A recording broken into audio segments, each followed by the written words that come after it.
નમસ્કાર, CB24 news સાથે હું રેશમા આપનું સ્વાગત કરું છું।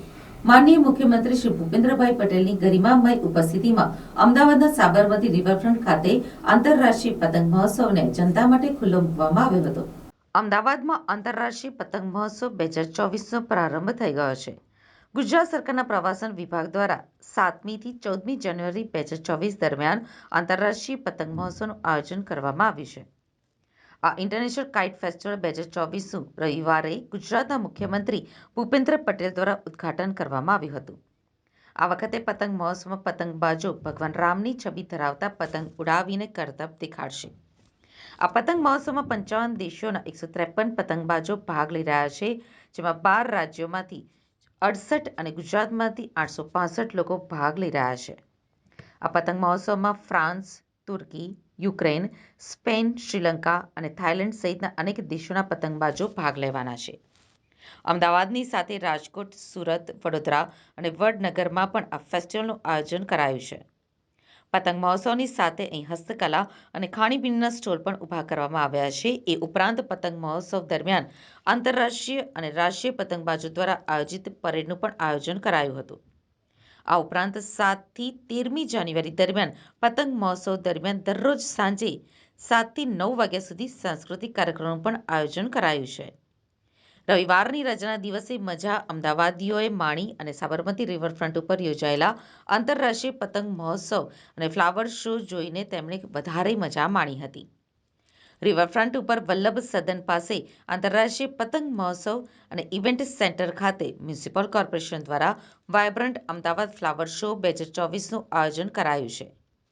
રવિવારની રજાના દિવસે લોકો મોટી સંખ્યામાં સાબરમતી રિવરફ્રન્ટ ખાતે પહોંચ્યા હતા। સાંજના સમયે એલિસ બ્રિજથી લઈને ઇવેન્ટ સેન્ટરના ગેટ સુધી લોકોની ભારે ભીડ જોવા મળી હતી।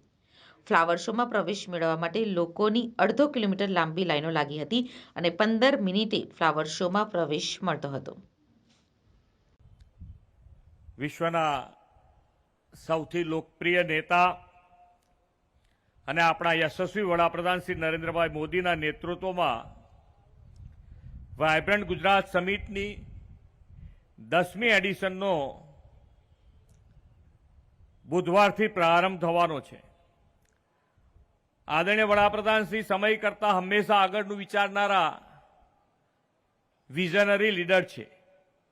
શ્રી નરેન્દ્રભાઈ ઉદ્યોગ વિકસે સાથે સાથે ગુજરાતનું અર્થતંત્ર પણ નવી ઊંચાઈએ પહોંચે તેવી તેમની નેમ છે।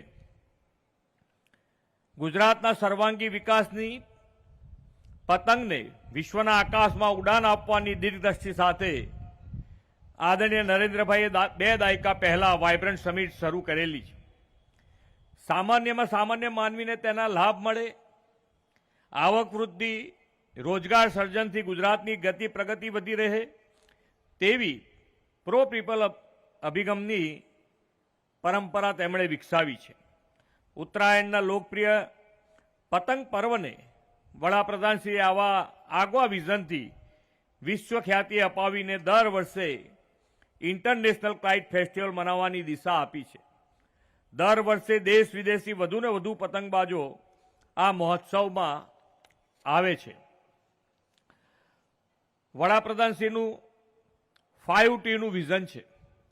વડાપ્રધાનશ્રીએ 5T એટલે કે talent, tradition, tourism, trade and ટેકનોલોજીના વિનિયોગથી ગુજરાતના સર્વાંગી વિકાસ માટેનું આગવું વિઝન આપેલું છે।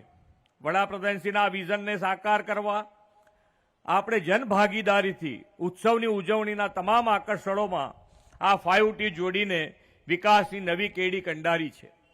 વાયબ્રન્ટ નવરાત્રિ મહોત્સવ હોય કે પછી આંતરરાષ્ટ્રીય પતંગ મહોત્સવ, ગુજરાતે હંમેશા પોતાની સંસ્કૃતિ અને સામર્થ્યની અનુભૂતિ લોકોને કરાવી છે।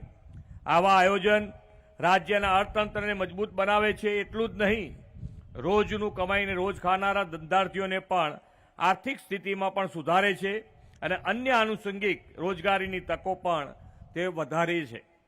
2 દાયકા પહેલા ગુજરાતમાં પતંગોનો જે વેપાર હતો તે હવે અનેક ગણો વધ્યો છે। આપણે એક પતંગ ચગાવીએ છીએ તેમાં કેટલાય ગરીબોનો પરસેવો જોડાયેલો છે। પતંગ બનાવનાર, વેચનાર, દોરી રંગનાર, ગુંદર પટ્ટી બનાવનાર, ટોપી, ચશ્મા, વેચનાર, તલસાંકળીથી લઈને ઊંધિયું સિંગપાક બનાવીને વેચનાર જેવા કેટલાય ગરીબ લોકોની મહેનત એક એક પતંગ સાથે જોડાયેલી હોય છે.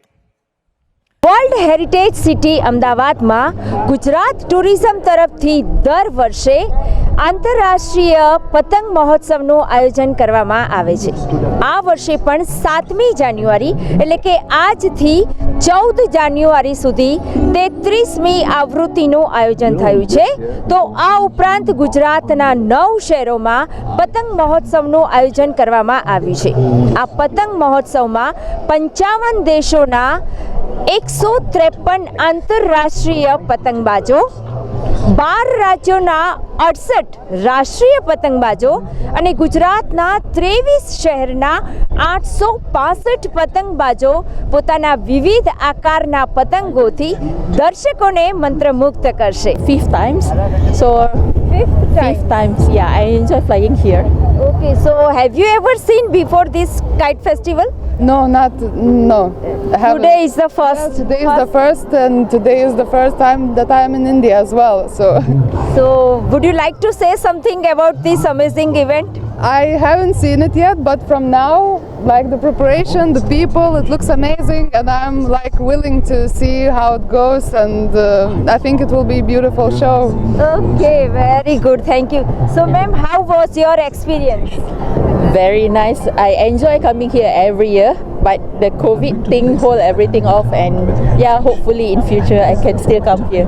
Good morning, ma'am. Good morning. Namaste. From where you have to come to see this amazing kite festival? I'm from Indonesia, Bali.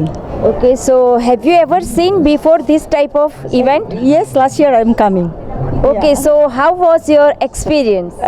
Experience is we are flying kite here. It's very great festival with I think this the biggest in the world. Okay, ma'am. So may I know your good name, please? My name is Ellie.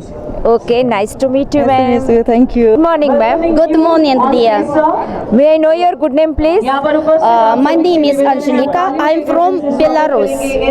This is my second time at festival, and I'm very happy. Thank you to Gujarat Tourism and welcome. This is beautiful, wonderful world at flying. I love you, India. My heart with India. So you have come second time in India. Second time. So how was your experience? Every year I dream about this is festival kite, and very happy when I fly this is festival. So are you going to fly this kite? Yes. Where is your kite? Very. Where is it? Where is it? Kite. Your kite. Your kite. Yes. Can we see? Yes. Have a big kite, and Indian people see kite made in Belarus.